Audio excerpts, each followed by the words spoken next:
In this episode, we're going to talk about how you can be a better player at your table. This is STA Engage.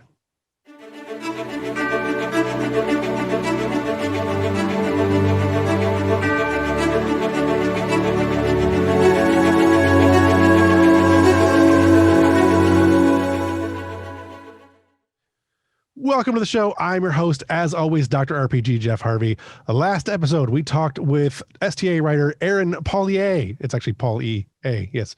I kept pronouncing it wrong every time last episode. Anyway, we talked to him about techno-babbling your way through Star Trek and the tech of Trek. If you missed that episode, check it out. Don't forget to like, subscribe, and share if you've missed that episode. Subscribe so you don't miss any more. In this episode, we're going to talk to you about how you can be a better player at your table. And we're going to give a warning right now that if this will not be a hand-holding episode, not every player belongs at every table, and sometimes you are the problem. It's okay, it happens, and you can get better. Speaking of better, what's Enabler. that? Yeah, I know. Speaking of better, let me introduce my co-host from Continuing Mission STA.com, the ineffable, and we were going to change it and didn't, Michael Dismuke.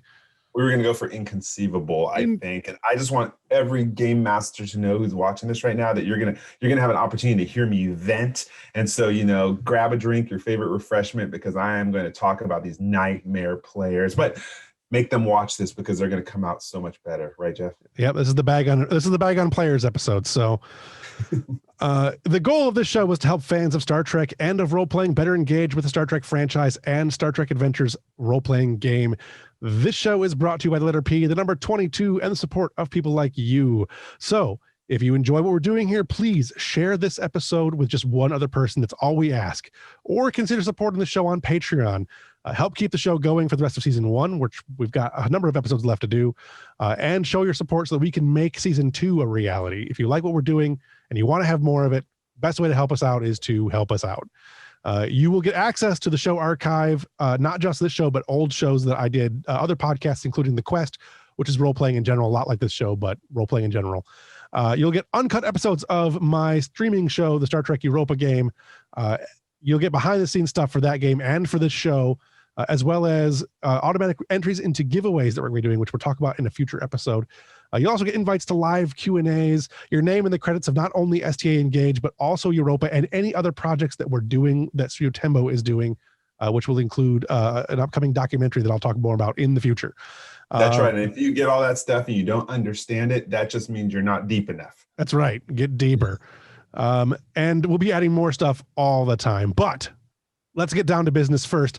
Michael, you've been a GM for a couple of RPGs now.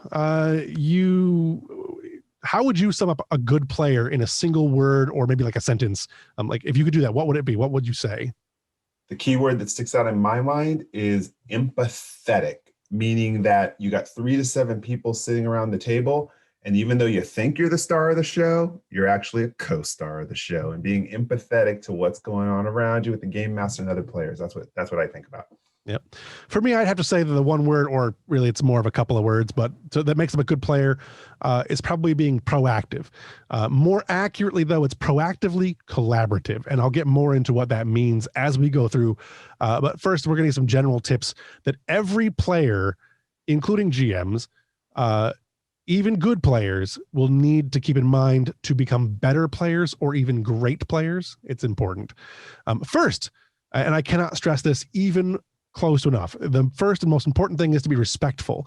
You must be respectful of everyone else at the table. The other players put a lot of work into their characters, and they want to have just as much fun as you do.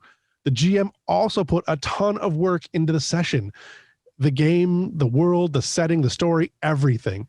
Almost every other point we're going to talk about is meaningless if you break the first rule. Do unto others, be the change you want to see in the world, man in the mirror, whatever cliche gets you by. The TLDR is really this: don't be that guy. That goes, yeah, exactly. That guy is, and that goes into being empathetic, right? It does. And that's your key word. So what do you mean when you say empathetically? What's the breakdown of that for me? Okay, GMs, prepare to enjoy what I'm about to say, because this is going to be the thing you can never say to that player who I'm about to define. This jerk, while 2 of your players are having this amazing scene and they're getting into, and it's a dramatic scene. This jerk thinks that every line they say has to be followed by his little peanut gallery joke. He thinks he's the star of the show. He's there to entertain everyone, and he thinks people are actually enjoying him being there. But if he had an ounce of empathy, he would know they don't. The thing is, they're afraid to hurt this guy's feeling and tell him to shut up because he's going to be the one to slam the laptop down and walk out the game. Whew! Now you GMs can sit there and be like, God, I wish that player would watch this. Send this to them. Send them this link, okay? So it's all about being more empathetic and not ruining other people's scenes. Let them be the star. It would be like if Jean-Luc is in the ready room with Riker and LaForge comes in, hey guys, what's up? Don't be that guy. Be empathetic, right? Yep. And that's a good rule for life in general. Just don't be that guy. And then again, being empathetic is if you do make someone feel uncomfortable, we have to be a little bit more conscientious nowadays of the variety of players we're playing with. And if you do make someone feel uncomfortable, own it, apologize, and if needed, discuss it. There used to be a day where maybe this was a bunch of teenagers playing a game in a room and you could be crass and vulgar, but we're all growing up and we know there's sensitivities. And so you want to be super empathetic with your players and do that. And finally, don't break the mood. So if you're in a dramatic scene, let it be a dramatic scene. Don't grandstand. Yeah, I have a lot of players, or I've had in the past some players who don't understand how to read the emotion room, and they feel uncomfortable by the level of sharing that is happening. So they try to break the tension. And yeah. These are oftentimes also the people who graduated kindergarten and felt like that was the greatest achievement in their life. They probably were raised by people like that. So they tend to have a hard time seeing that they don't need the spotlight on them at all times. Yeah. See, GMs, I'm getting them real good. Poke. It happens in modern film too. I'm looking at you, Guardians of the Galaxy 2, with every scene ending in a terrible joke that breaks the mood and tension of the scene. All right. The next thing you can do is show, don't tell. And actually, before we do that, I want to say one thing. I want to ask a question. How do you deal with a player who is not being empathetic or who is causing trouble at the table? This is a question we get a lot on Discord and on Facebook and stuff. Sure. Pretty much anyone who knows me in life and associates with Michael Dismuke knows that I only operate in truly transparent relationships. So really, I do a good weeding out process for my players early on to make sure that they understand these basic rules of empathy. I don't just invite people blindly to my game. I've actually established relationships with them before. I have also had players who go south during the game after years of playing, and I found creative ways to write them out. And the reason why is because they're ruining it for everyone and don't have the empathy to realize it. Yep. And like we said at the top of the show, not everyone belongs in every game. Take some time to set your player aside if they're not being what you need them to be in your game. Talk to them honestly and openly. Get the group involved if you have to. But if it doesn't change and they're not going to be what the game needs them to be, they've got to go.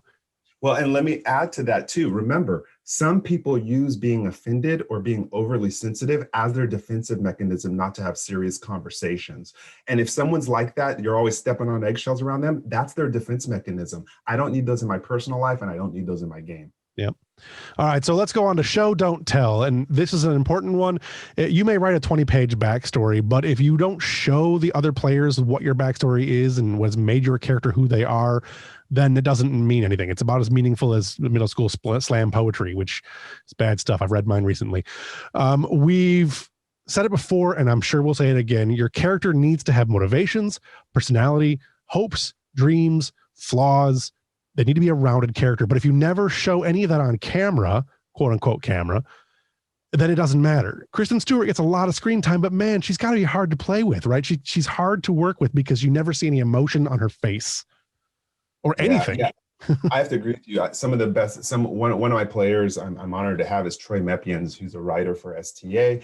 And he writes these personal scenes that aren't even in game, but it tells me so much that I find ways to wrap it into game.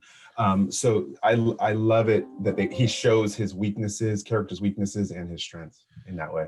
Yeah. And I've said it before in previous episodes where, you should almost always do everything at the table, right? Players should be able to see everything that's going on. Every player should be able to see what every other character is doing. We, in my Europa game, have been doing behind the scenes role playing in the Discord group, which that stuff's going to be available on Patreon whenever it gets up there. But the idea there is that these are scenes that not everyone is in, and they don't necessarily, they're very personal scenes to the characters usually. but every player can read it so they understand they're seeing the evolution of that character. And you're showing people and not telling them, or you're telling them and not showing them. Yeah. After you told me that, I actually changed my game, and I've been playing like that where everyone sees every scene, and I have to say it's enhanced it. So thank you for that. Okay. What about taking agency? That's the next one on the list, right? Sure. So we have a theme of taking agency of your character, not other people's. What does this look like? Okay, so do you all have those players who's like, you know what you should do with your character, or someone's in the middle of a scene, oh, you know what I would, okay, I'm not saying you have to do this, but what I would do is, and they feel that they have to metagame, we call it metagaming, right, over everything. You know what? This is, again, I'm just doing this to placate the GMs because it's stuff you can't say out loud. Shut up, players. Shut up and let that person make their mistakes. Let them have their successes. Don't think that you have to micromanage the game. Amazingly, that person was able to get to the location or turn on the Zoom in order to play RPG. They probably have got along in life pretty good without you metagaming their life. I think they'll be okay in a game. That's what it is, right? Yep. So that's my thing. It's great for you to make choices that affect your character on your turn, but no matter what another player chooses to do, it is not wrong. Don't call them stupid, don't demean them. Even if it isn't the most advantageous move or mechanically effective, let them learn how to play their game. Anything you want to add on that? Just an example, I've got some friends, one of my longtime player friends who's in most of my games has a tendency to, in D&D, micromanage other players. It becomes very tactical to him. And I love the player to death. You got to stop doing that. You got to stop doing that. Other players don't enjoy when you're playing the game for them. Right. What you need to do, if you're that kind of player, what you need to go do is find a game master who wants you to play all 7 characters, and they'll run you through the game with you playing all 7 characters. That would be my suggestion on that. Yeah. Play more board games. Exactly. Now another thing I got to say for Star Trek Adventures, this applies to Star Trek Adventures. And so listen to me, if you're out there as a player and you're a captain or you're the first officer, give orders. Sometimes I've seen these people be, what do you want to do? What do you want to do? What do you want to do? That's not your job as captain. And that's not how you would have got to that captaincy in Star Trek.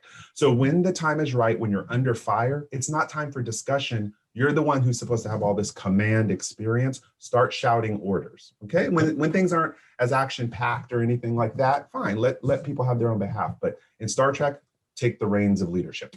Yeah, but don't take it too far either. There is a point when there's a fine line you need to walk. If don't command players on how they want to do it. Like don't tell them to run one zone and stun the Romulan to the left. Try something like take cover and return fire. There you go. Be open about it.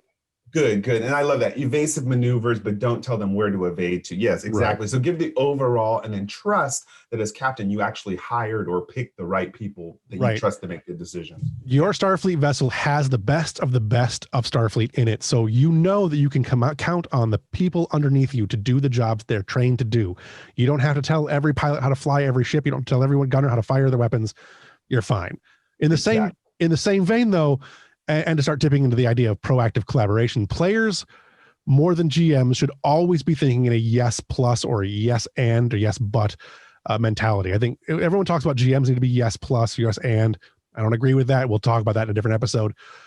But players should always be thinking in yes plus, and I'll get more into what yes plus is also later. But roll with, or ROLE with, any bad roll you make. Failure is rarely the end of anything, and conflict without risk of failure is boring. I'm looking at you, Star Wars, the new series. Anyway, don't stop other players from taking risks or making big changes to their characters.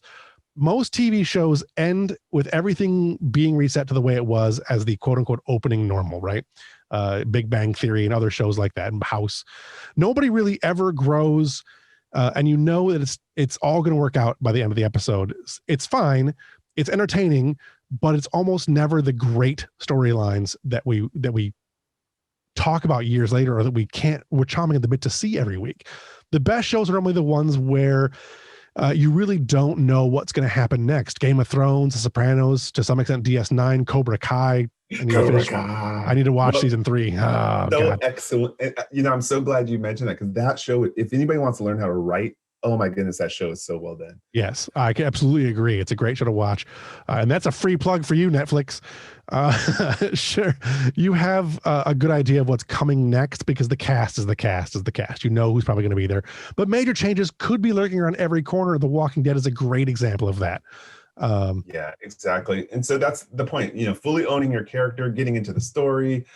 For example, Lord of the Rings, if Bilbo turned Gandalf down at the beginning of the movie, or The Hobbit would not have been a good story. If Picard had just turned around when Q told them to go home, TNG would have been a pretty lame show. So don't fight against your game master's desires to bring you into the story. They do a lot of stuff to craft this. Play along and go ahead and walk through that door. Don't ruin it by saying, no, we're not going to walk through the door. What, you think he's going to insta-write you another game? No, right. Play the game, folks. One thing to think about is trust, right? There's a trust barrier that needs to be overcome both for players and for GMs. And the players need to trust the GM is doing the story that is going to make everyone happy. And the GM has to trust the players who are going to partake in that story. And there's some, you can write some pretty bad stories. There's some Call of Cthulhu stories out there that are just bad that, the trust doesn't matter because they're just badly written. But for the most part, trust your story, trust your GM, trust your players. It's the only way to go. The next thing you need to know, though, is to know the rules system. But don't be a dick don't be that guy about the rules. This is an easy one. This is really just about not sitting at the table looking through your rule book while it's your turn, right? Know your spells before the turn gets to you. Know what your talent does or your feat or whatever game you're playing. In this particular game, obviously it's talents and how are you going to use your values and stuff like that. Know that stuff before your GM asks for your role. On the other hand, though, if the table ruling doesn't go your way, it's okay. Don't stop the game to complain about it. Sometimes there are rules that are just plain wrong in the book, or they get in the way of a really good narrative. And this all comes back to rule number 1: be respectful of other players and other people's times. Don't waste it looking up rules in the book, right? We're only on this planet for a certain amount of time, and I want to spend it doing stuff. Let me add to that too. You have the person. We have some people, and again, this is for you GMs to sit and say, man, Michael's saying everything I ever thought. So you have that player who's trying to find the perfect solution. So they get totally absolved and sucked into their character sheet in the rule book. Okay, I got to make this role happen successfully. Now, sorry, folks, this is probability mathematics. I don't care how well you plan. You could choose all your highest attributes and still roll a 20 in STA, right? Or, for a major failure. It's not about that. You should actually be able to push your sheet away, push the books away and say, well, what my character would do is this, and then hope your attributes and disciplines line up. But Please, players, do not get overly absorbed and attached to your paperwork. And part of that comes into too, don't talk. Well, you can talk out of character, but some games, especially in STA, will devolve into, well, you have the best skill for this, so you take the lead on this. That's not right. If you're in the position to do the thing and that's what your character would do it, and have the person that has the better skill assist you. That's fine. It's okay.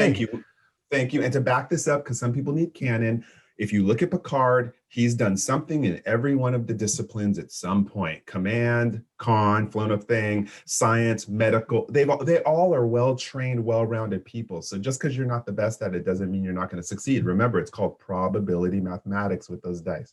One cool thing is you actually will get better story if you put yourself in positions where you're not always being the best at something. But be ready on your turn.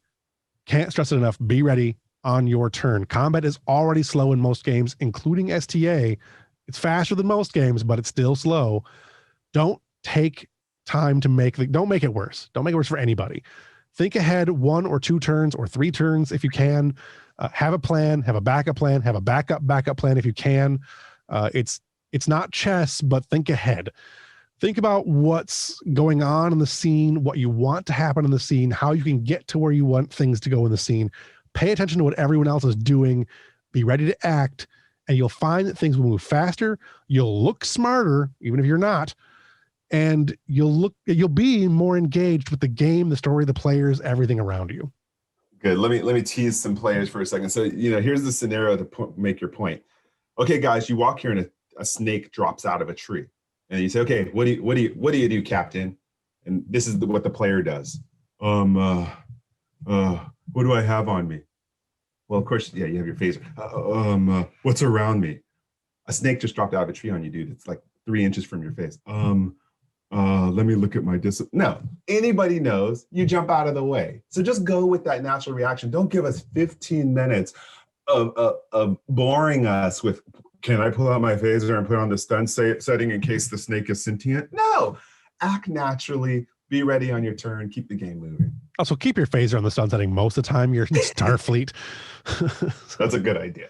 And again, we touched on it earlier, if the snake ends up on your face, it's not the end of the game. Don't slam the laptop, embrace failure. We know it can be a bummer when you've been talking smack to the bad guy, you got him right where you want him. And then next thing you know, the dice let you down and you get punched in the face, but again, if you could kick Kylo Ren's butt in the first movie, why do people even need to see the other two, right? So expect your game master to use the dice to push the narrative. So if you're in the first 30 minutes of game, you guys take a big defeat, do you really think that the game master has that as the end of the game? Do you really think that? I mean, do you really think? No, of course not. So think, be empathetic, and realize that sometimes there's going to be failure. It's part of the game mechanic. On the flip side of that, GMs, if it is the end of the game and then you planned poorly and you need to think it through next time. So learn from your mistakes too.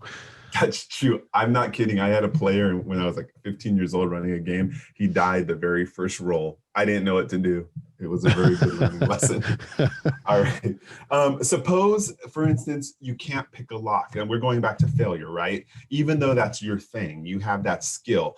Play around with it. Don't get mad. Oh, I should have been able to pick that lock. I picked the lock in the last episode. No, just try again. But even then, just play the odds. Play the character. You may be the best at picking locks, and if you can't pick it, maybe that just means it can't be picked, and let the game master and yourselves discuss the narrative of why. All right.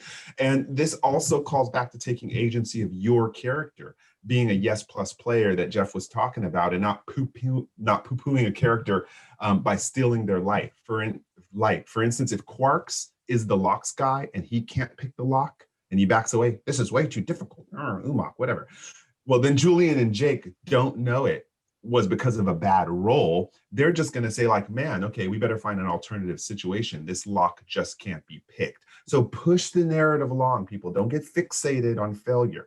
Right. This is also part of being a collaborative player. Finding another way is important. Make suggestions, in-character suggestions, or just do something that might warrant the player getting another crack at the roll, because you shouldn't be able to just, I failed the roll. I know I failed the roll. I'm going to roll again. You can help the other player by motivating them. Julian could tell Quark, we need you. Buckle down. It's your time to shine. And Quark can get another crack at the roll because the GM is being aware of what's going on. Work with the other players and the GMs to create a narrative moment out of the failure if you can. Anytime you can turn that narrative into something more than it is, it's going to enhance your storytelling.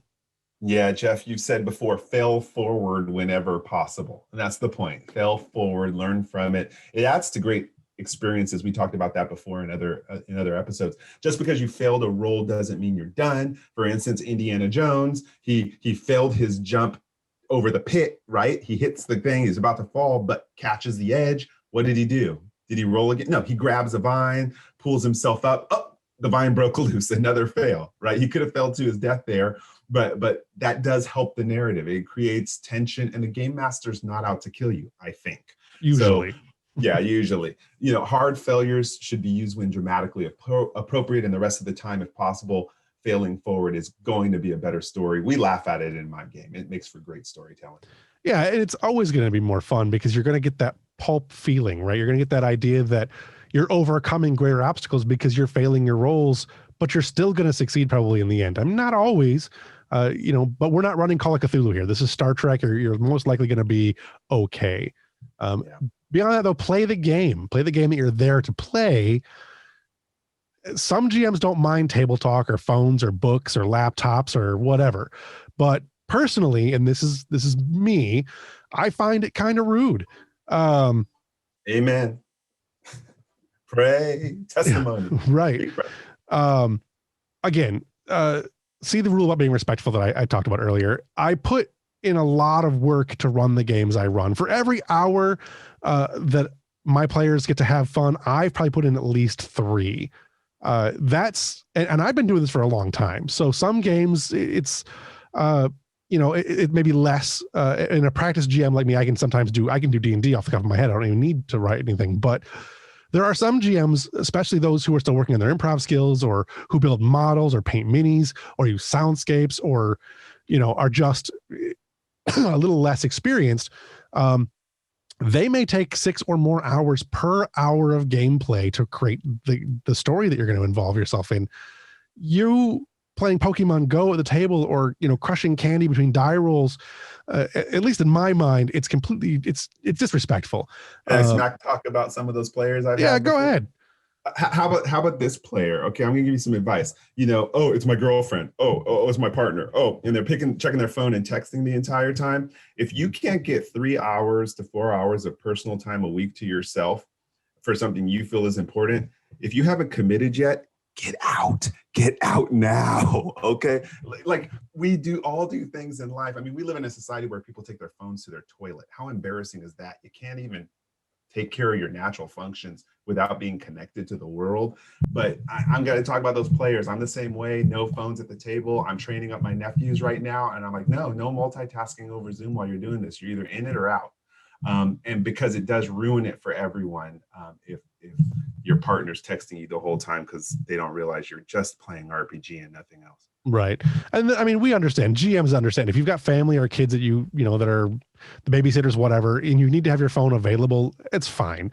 But it's not the sort of thing that's not what we're talking about, really. It's honestly, as long as you aren't missing all of the other points that we're talking about and you're being empathetic and you're being respectful and all this other stuff, and you're right in your turn and you embrace your failures and the story is good and everything else, it's probably okay for some players to be able to get away with that, or in the moment that you need to have your phone for emergencies.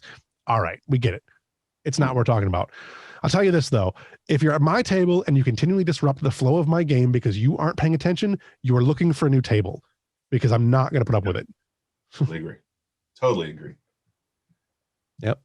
And it's important. Like I had another player who used to read his book all the time. And the thing is, he'd read his book, which was usually The Wheel of Time. But he'd almost always be ready to go on his turn. He knew what was going on. He was actually legitimately multitasking. That is an exception to most of the rules. It really is an exception. Most people can't do that. And it really is just about courtesy. If you go play football, you don't take your phone onto the field and check text messages during the playing, even if you're not central to the play. That's what it's about. It's about respect. You want the game master to feel like, hey, you know what? You guys are engaged and having fun. And you want to make sure the players are interested when you're talking and playing. They're interested in your character and vice versa. It's all about respect. Yeah. You're sitting on the bench in a hockey game and the coach catches you on your phone. I'm pretty sure your phone is a new puck. So, but it's my girlfriend. Too bad. All right. Being collaborative. What do you got for that one? All right. Well, you can avoid, again, I was just talking about it, getting super distracted by being a collaborative part of the story going on around you. Be attentive to the scene. It doesn't mean you have to talk through it. Again, you could maybe be taking notes about things you want to do on your next turn so that you can contribute more.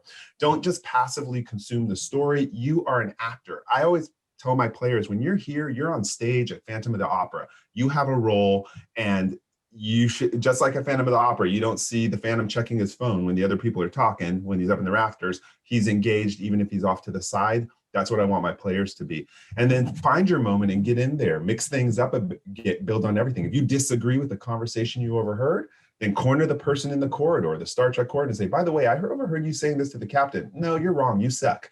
Now you've created a new scene, but you didn't have to interrupt the interaction, which would never happen on a real naval vessel, right? Star Trek is still the Navy, and there's certain modes of conduct, but taking notes so that you could add to scenes later is a great way to be collaborative. Right. And take notes anyways. Take notes in general. You're going to be able to tell a better story for yourself and for your group. And you're going to make sure that your GM then feels like you care about the story when you take notes. Not everyone's a good note taker, so just take a couple notes. Like there are a couple games that I've been playing where I have been a bad player. Frankly, I've been a not great player. I'm not as on time as I need to be. I'm not engaged as much as I need to be, and I'm aware of it. and I don't take notes the way I need to. And the thing is when you can identify that you're being a bad player, you can correct being a bad player, or you can say, look, this game isn't for me right now. I've got too much going on. I need to step away. And, Yeah. There's nothing wrong with that. I've been gaming for a really long time, and sometimes I'm the bad player, and it happens. Yeah, and I want to add, I had fun just for GMs right now to vent a little bit, to hear about all my criticism of players. You could also have a bad GM. So we have an entirely different episode on how to be a great GM. So honestly, what I would encourage groups to do, GMs and players together, send the links out, watch the one about how to be a good GM, watch the one about how to be a good player, and land in the middle to the perfect game and having a lot of fun. Right. Walt Disney built an empire on the idea of plussing things, plussing everything. He had an idea for Mickey Mouse Park, but he plussed it, and we wound up with Disneyland. He thought that was good, sure, but why not plus that? And we get Disney World and Epcot. And you can look at examples of things that happened in his movies and in, the rides and stuff like that. But not everyone likes Disney, but it's still a good example. Being proactive, collaborative, a yes plus player means that you're invested in the game, the story, the characters around you. You're engaged, and you are thinking about what you can do to use what's going on around you in the scenes to bring the story to life. You want to do everything you can to be as collaborative as possible, to be the next best thing to a GM for everyone at the table for you. But you're not the GM, you're a player. Even if your character isn't in the scene, you're watching the scene, learning, adapting to the story, and you're seeing from other players around you, and it's going to make you a better player. You are being a part of their story by experiencing it with them. We are all storytellers when we sit down at the table. Can't say that. You're going to hear that more times. It's going to happen. You need to think about the story and what you want to tell. How does that story evolve as things happen around you? Build your own scenes so that you can use that plus. So you can plus up that story and plus up your own character and plus up the storytelling experience of your audience, which, let's be honest, your audience is all of the players at the table, including yourself and the game master. It's important to understand that you are just as important in the game as everybody else, no more, no less. And your storytelling needs to be something that they can all be proud of, that you can all be proud of. You're sharing an experience. You're sharing your limited time of your life with these people doing this thing. Don't waste their time. Don't be that guy.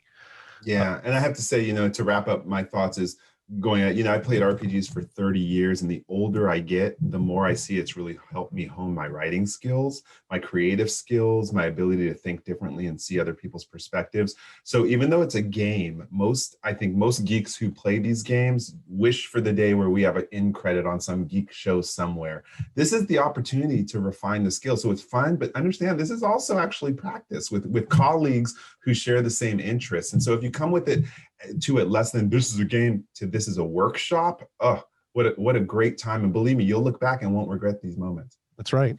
And on that note, unless you got anything else you want to add, I think we're done. Good. All right. Next time on STA Engage, we're going to talk about writer's block, which is a thing that's been bothering me lately. And Michael's got some good advice on how to get past it. Yes, sir. We're going to talk about how to do that and how to know sometimes maybe when it's time to put your story out to pasture, because sometimes it happens. So tune in next time for You Got to Know When to Hold 'Em or You Got to Know When to Fold 'Em. I love the gambler. Awesome. Until next time, I'm your host, as always, Dr. RPG Jeff Harvey. On behalf of myself, my co-host, Michael Dismuke, and everybody that works behind the scenes here, live long and prosper.